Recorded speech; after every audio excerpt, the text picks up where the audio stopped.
Assalamualaikum warahmatullahi wabarakatuh. Berjumpa lagi dengan channel Goes Wise. Semoga teman-teman selalu sehat dan dilimpahkan rezeki oleh Allah Subhanahu wa Ta'ala. Tidak semua orang itu pandai, tidak semua orang itu pintar, dan orang pintar tidak selamanya benar. Orang pintar tidak selamanya benar. Nah, demikian juga dengan pengacara.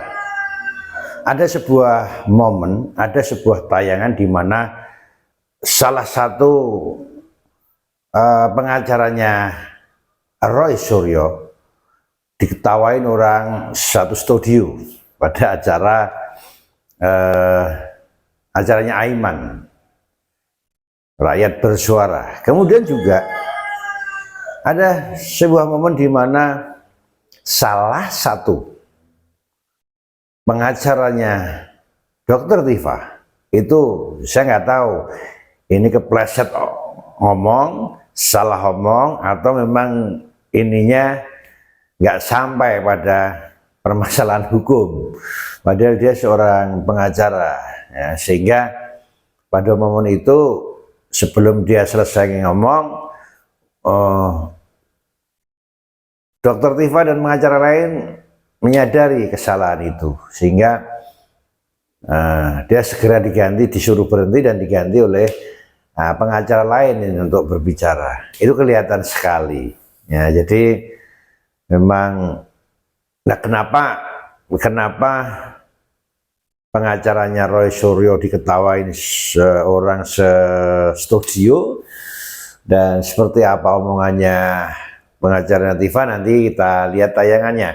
Tapi yang jelas ada juga tayangan di mana statement Roy Suryo atau opini Roy Suryo yang disampaikan berkaitan dengan kuliahnya Gibran, itu ada yang membantah. Ada kesaksian seorang perempuan yang kebetulan kuliah juga di sana memberi kesaksian bahwa Mas Gibran itu memang kuliah di sana, betul-betul kuliah. Dan nanti di akhir video ada klarifikasinya Bang Bil, ya, klarifikasinya Bang Bil berkaitan dengan apa yang dilakukan ke UNJ dan apa temuan Bang Bil di UNJ berkaitan dengan gelar doktornya Roy Suryo. Seperti apa video-videonya, kita lihat bersama. Itu ada pada pelapor, yaitu Pak Joko Widodo, ya. Beban pembuktian itu ada pada. Bentar. Jadi kasus ijazah palsu ini yang harus membuktikan Pak Jokowi. Oh iya dong, kan siapa yang membuktikan, dia harus gini. Gimana? Siapa yang membuktikan? Sebentar. Ya, gini asasnya nih, Mas Aiman ya. Sebentar dulu, ini mesti belajar, ini bukan orang hukum, jadi nggak paham ilmu hukum ini. Ya. Biar selesai dulu Mas Aristo. Beliau yang diberitahu. Incumbit probatio quinicit non quinegat. Artinya di dalam hukum pembuktian, ini kita bicara hukum pembuktian, bro. Ya. Di dalam hukum pembuktian itu beban pembuktian ada pada orang yang mentersangkakan orang, bukan kepada seorang tersangka. Itu beban pembuktiannya di situ.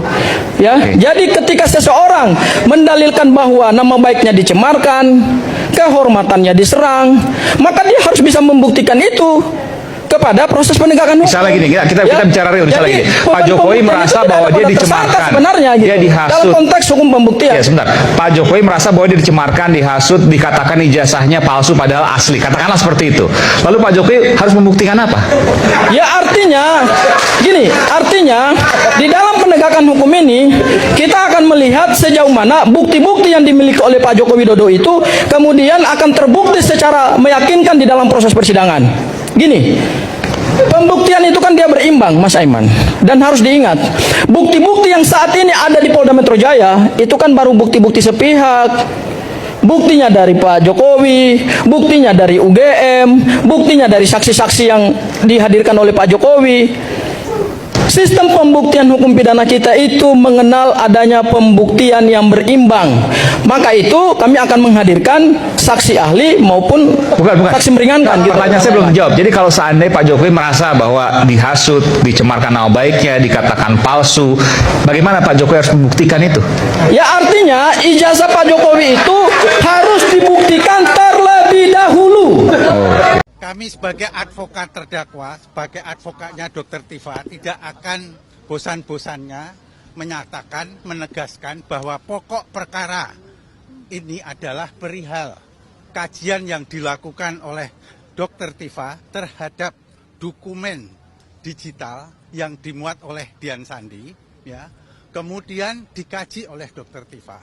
Dan tidak pernah ada sanggahan dari pihak Jokowi maupun para pendukungnya yang menyatakan bahwa dokumen itu palsu atau asli. Termasuk Dian sendiri juga tidak pernah membantah.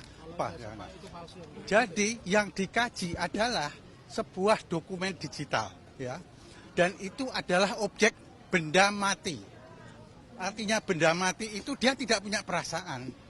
Dia tidak punya perasaan difitnah atau dicemarkan nama baiknya karena memang dia adalah benda mati. Jadi yang dilakukan oleh Dr. Tifa itu dalam rangka melaksanakan amanah konstitusinya untuk menyampaikan pikiran dan pendapatnya tentang barang bukti itu. Ya. Jadi tidak ada di situ harus ada mens reanya. Ya. Jadi itu adalah amanah konstitusi, merupakan haknya Dr. Tifa untuk menyampaikan pikirannya. Nah, kemudian kalau pikirannya itu dipidanakan seperti ini, itulah yang terjadi di persidangan ini. Persidangan ini adalah persidangan yang menyidangkan yang atas laporan yang dilakukan oleh mantan presiden, ya, mantan presiden Joko Widodo yang bernama Joko Widodo atau yang mengaku bernama Joko Widodo yang kemudian berusaha merupakan upaya untuk melakukan pemberantasan dan atau pemberangusan pembungkaman atas hak konstitusional yang disampaikan oleh terdakwa atau yang disampaikan oleh Dr. Tifa. Nah, ini adalah merupakan pelanggaran konstitusi. Jadi kehadiran kami sebagai advokat adalah untuk menegakkan hukum, bukan semata-mata untuk kepentingannya Dr. Tifa. Ya. Nah, kalau kita perhatikan bahwa penegakan hukum yang dilakukan oleh para penegak hukum ini adalah melakukan apa yang disebut, ya, pemutarbalikan penegakan hukum. Ya. Pemutaran balikan penegakan hukum ini adalah apa yang kami sebut sebagai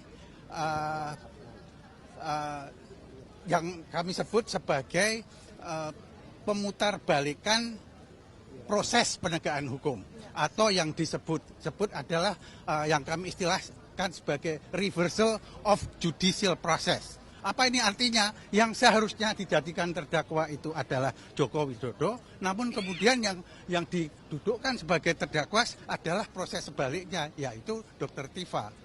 Penegakan hukum seperti ini, ya, adalah ancaman serius terhadap kehidupan berdemokrasi dan bernegara secara berkeadilan. Ya. Karena hukum itu, ya, hukum itu diciptakan bukan untuk nakut-nakuti warga negaranya, ya, begitu ya. Baiklah, saya lanjutkan. Seperti yang diketahui oleh media tadi, ya kan? Kalau bapaknya ijazahnya kehutanannya 99,9% palsu, anaknya nggak punya ijazah. nggak punya ijazah, bahkan nggak ada riwayat pendidikan yang jelas. Yang dimajukan oleh Gibran sebagai syarat itu kan hanya surat keterangan. Surat keterangan itu satu-satunya itu keajaiban dunia yang ke-9. Ya. Satu-satunya yang dibuat. Karena nggak pernah ada surat keterangan.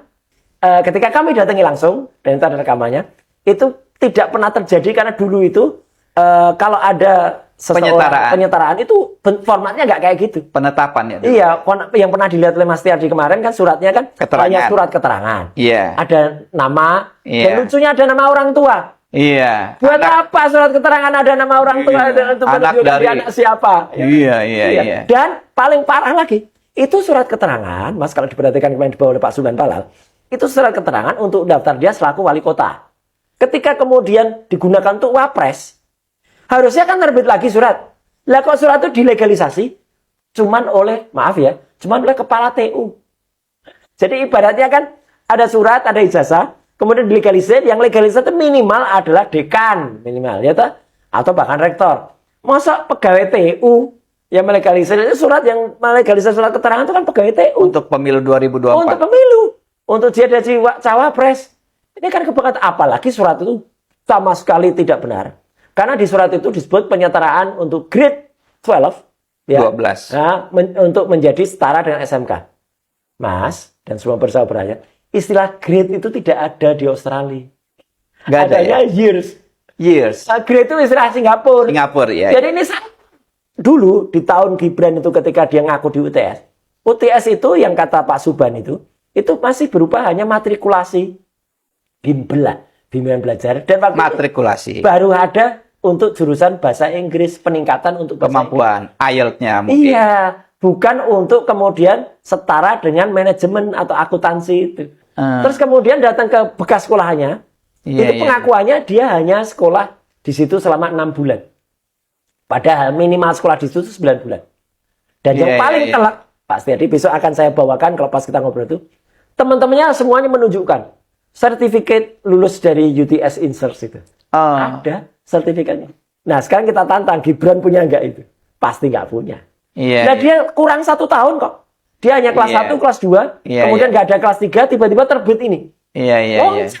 dia nggak punya years 12 ini nggak punya. Dan di sini years 12-nya ditulis grade 12. Salah lagi.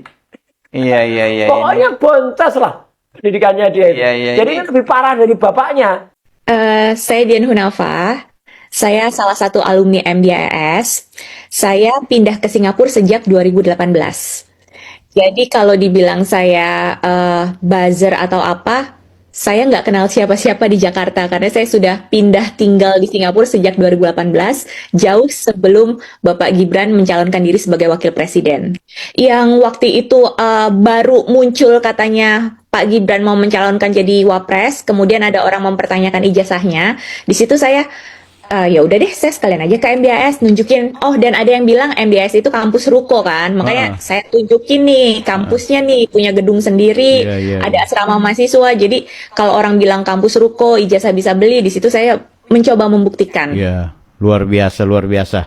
Nah, Kak, jadi sekarang artinya satu hal yang menarik menurutku adalah ketika video Kak Dian ini viral lagi karena menanggapi karena kisruhnya Mas Gibran, ada nggak satu perspektif yang barangkali mungkin sama nih dengan situasi kondisi di Indonesia? Apakah akhirnya Kak Dian sendiri menentukan sikap politik atau seperti apa? Karena jujur akhirnya Kak Dian itu diistilahkan sebagai ternak Mulyono. Itu gimana sebagai Bilang buzzer ya? Iya, buzzer gitu. Padahal saya nggak kenal siapa-siapa.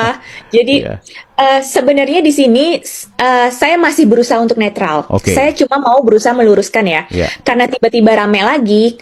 Tadinya saya memang nggak terlalu ikut campur urusan politik di Indonesia lah. Oke. Karena tiba-tiba ramai. Terus jadi saya lihat beberapa cuplikan oleh beberapa orang yang di televisi nasional. Iya. Mereka memberikan penjelasan yang agak kurang masuk ya. Maksudnya agak kurang tepat penjelasannya. Oke. Jadi mereka punya informasinya itu tidak lengkap. Iya. Pengetahuannya mungkin terbatas, tapi mereka bisa dengan berani Oke. menyampaikan opini pribadi, Oke. kemudian disertai mengolok-ngolok. Itu saya jadi kayak, kok gini ya? Iya. Jadi kayak tontonan yang kurang beradab jadinya kan. Cocok. Jadi saya di sini tuh cuma mau meluruskan biar masyarakat Indonesia tahu ini loh perbedaannya sistem pendidikan di Indonesia sama Singapura memang beda gitu. Betul. Jadi jangan perbedaan itu ditutupi, kemudian ditambahi opini pribadi, Iya. kemudian ditambah ajakan untuk membenci. Itu kan jadi pembodohan publik Betul. gitu. Betul. Nah, Jadi di sini saya sebenarnya mau meluruskan aja. oke, meski kemudian Kak Dian lebih mencoba memberikan meluruskan tentang sistem pendidikan yang banyak orang salah kaprah menilai Singapura dan akhirnya kemudian memang ini kepentingannya untuk mendowngrade Pak Wakil Presiden. Bahkan sekarang kan di Jakarta lagi ramai dengan istilah pemakzulan terhadap beliau. Nah, sekarang pertanyaan pentingnya adalah sebenarnya Kak Dian ini mengenal Mas Wapres itu seperti apa? Saya tidak mengenal secara pribadi ya, Oke. karena memang nggak pernah ketemu juga. Oke. Cuma memang saya sama-sama alumni di sekolah yang sama. Oke. beda tahun juga ya. Kan beliau masuk 2007 sampai 2010, saya baru masuk 2018 Oke. dan saya selesai 2021. Tapi saat saya masuk ke kampus tersebut, Iya. saya masuk dari baru cek lokasi, baru cari-cari kampus lah sampai saya akhirnya mendaftar di situ. Di situ memang di pintu masuknya itu kan kaca-kaca. Di situ ada foto beliau. Itu yang membuat saya waktu itu makin yakin untuk memilih sekolah MDAS karena dibanding tempat lain yang saya datengin, jadi saya tuh research juga loh, jadi nggak cuma asal masuk ke satu kampus. Jadi kalau saya kan pertimbangannya memang ada pertimbangan selain kampusnya, selain fasilitasnya, saya ada pertimbangan biaya juga kan. Iya. Saya compare beberapa kampus dengan range harga yang sama. Jadi di Singapura itu kampus banyak banget. Iya. Jadi kan ada juga narasi yang bilang, udah sekolah di luar negeri kenapa pilihnya kampus jelek gitu. Coba kita lihat dulu. Oke. Dibilang kampus jelek itu kan ya karena belakangan ini memang rankingnya turun ya. Tapi kan bisa dibilang kampus itu adalah kampus pertama swasta di Singapura. Kampus paling tua. Dan di saat beliau masuk, saya yakin itu pun kualitasnya bagus. Oke. Dia masuk 2007 loh, sudah berapa belas tahun dari sekarang kan? Betul. Oh ya. Nah, pada saat itu mungkin sama seperti saya, pertimbangannya adalah dibanding kampus-kampus lain yang setara, yang sejenis, Ya. MDAS lah pilihan terbaik untuk saat itu. Oke. Nah, ada satu hal yang menurutku menarik adalah soal Kak bilang tadi ketika kemudian melihat fotonya Mas Gibran akhirnya merasa tertarik untuk bisa join lebih jauh ke kampus tersebut gitu. Apakah setelah Kak kuliah di sana ada nggak interaksi dengan entah itu pihak manajemen, pihak pengelola kampus atau pihak-pihak alumni yang ternyata Kak Dian itu diceritakan bahwa Gibran Raka Buming Raka itu benar-benar alumni dan ada histori yang barangkali perlu dibocorkan. Nggak ada interaksi sih, karena kan Oke. jarak saya dari beliau 2010 udah lulus, Udah lulus. saya 2018 8 baru tahun ya, masuk. betul. Oke. 8 tahun. Pengajar jurusan pun beda. Iya. Beliau marketing, saya komunikasi, pengajarnya aja beda. Iya. Jadi memang nggak ada interaksi sama sekali. Oke. Tapi foto itu 2018 bagaimana Masih kemudian langsung ditokohkan Mas Gibran? Waktu itu kan beliau belum jadi wali kota. Iya. Jadi saat itu 2018 nggak cuma foto Pak Gibran, jadi ada beberapa alumni lain yang terkenal. Oh, oke. Salah satunya itu putrinya Presiden Mugabe juga kuliah di situ. Oh iya. Ya, jadi beberapa foto alumni yang terkenal dipasang di situ. Iya. Nah, makanya itu 2018 kan memang beliau belum jadi wali kota, tapi saat itu kan sudah jadi anaknya presiden Cocok, kan. betul. 2014 Pak Jokowi sebagai presiden ya mungkin ada kebanggaan tersendiri Oh, juga iya. buat MDAS kalau ini loh anaknya presiden kuliah di sini Iya, gitu iya, kan. iya, iya. UNC dan Menteri Pendidikan harus klarifikasi status gelar Roy Suryo yang aneh bin ajaib. Yang berkekuatan hukum tetap dari lembaga peradilan. Tidak dibilang tindak pidana luar biasa, tidak dibilang tindak pidana kecil. Pokoknya kalau sudah terpidana, intinya yang bersangkutan harus DO, harus gugur. Ya. Nah, saudara RS ini benar lulus, benar kuliah, benar ujian, dan diakui oleh UNJ sendiri. Karena kami langsung tabayun. Jadi kita nggak seperti teroris dulu yang datang ke UGM sambil rekam-rekam, marah-marah sama rektor, marah-marah, dan juga bikin konferensi pers yang luar biasa. Kita datang baik-baik, tabayun, dan kita tanya. Bukan kita minta, ini Anda melakukan pelanggaran dan lain sebagainya, harus dicabut. Nggak. Kita pun mengajak orang untuk petisi online, ayo kita dukung UNJ, mendesak UNJ agar mencabut gelar. Itu bukan dalam konteks ketika kita belum bertemu UNJ. Justru rekomendasi untuk kita cabut itu, kita merekomendasikan kepada UNJ setelah kita pertemuan dengan pihak kampus. Di mana ada pimpinan kampus yang mengatakan bahwa ini akan kita evaluasi. Bila mungkin, dan bukan bila mungkin, mereka juga memastikan, iya benar, ini jelas-jelas dia harusnya kena pelanggaran ini. Ya, jelas Abdul Ghafur Sangaji diketawain orang sesoto dia, dan bahkan jelas sekali Aiman mengejar omongan Abdul Ghafur Sangaji karena dia salah ngomong atau mungkin salah pengertian. Yang jelas dia ingin pembenaran lah, dia ingin kliennya dalam hal ini Roy Suryo itu menang baik di persidangan, di pra-peradilan maupun di luar peradilan. Artinya di podcast dimanapun berada dia harus selalu menang. Tapi dia lupa saking semangatnya dia ingin memperjuangkan kliennya, dia salah ngomong dan diketawain oleh semua orang yang ada di studio. Ya mungkin dia salah ngomong ya. Mungkin salah ngomong saking semangatnya. Dan salah seorang pengacaranya Tifa ini lebih gila lagi. Kalau menurut saya itu bukan seorang pengacara. Ya, mungkin dia belum pernah membela klien, ya, pengacara baru mungkin ya. Padahal udah tua dia. Dia mengatakan bahwa ijazah Pak Jokowi itu barang mati. Bagaimana barang mati itu bisa merasakan difitnah, dicemarkan nama baik. Dan kelihatan sekali di dalam video itu, kelihatan siapa Tifa yang ada di belakangnya, kemudian Al-Katiri yang ada di sebelahnya. Itu kelihatan sekali kalau dia merasa ini omongannya udah nggak benar, sehingga Tifa memberi kode dari belakang untuk segera selesai dan digantikan Al-Katiri, dan beliau ditarik mundur ke belakang. Ini kelihatan sekali ya. Itu dan Roy Suryo yang menuduh Mas Gibran nggak lulus kuliah. Ternyata ada seorang mahasiswi yang kebetulan kuliah di sana. Dia mencari-cari dan tempat kuliahnya Mas Gibran sama dengan tempat kuliahnya dia, dan sekarang dia tinggal di Singapura. Dan tempat kuliah mereka, Mas Gibran dan si cewek itu adalah termasuk kampus lama, kampus lama. Dan ada beberapa waktu dia mau mendaftar diri di kampus itu, dia melihat fotonya Mas Gibran. Dan ada foto beberapa anak pejabat di beberapa negara, anak presiden. Nah, kenapa Mas Gibran fotonya dipasang di situ? Karena Mas Gibran saat itu adalah anaknya Presiden Indonesia. Nah, anaknya Pak Jokowi, yang kebetulan Pak Jokowi sebagai Presiden Indonesia.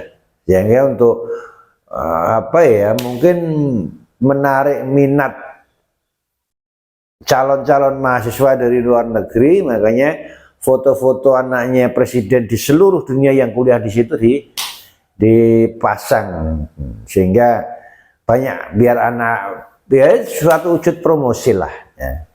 Itu. Dan terakhir Bang Bill menjelaskan secara gamblang tentang gelar doktornya Roy Suryo, dan Bang Bill ini berani mengatakan karena itu ada narasumbernya, sumbernya adalah dari orang dalam UNJ ya. Nah, ini sudah mulai ramai permasalahan ijazahnya, gelar doktornya Roy Suryo ini sudah mulai ramai dibicarakan. Nah, seperti apa endingnya?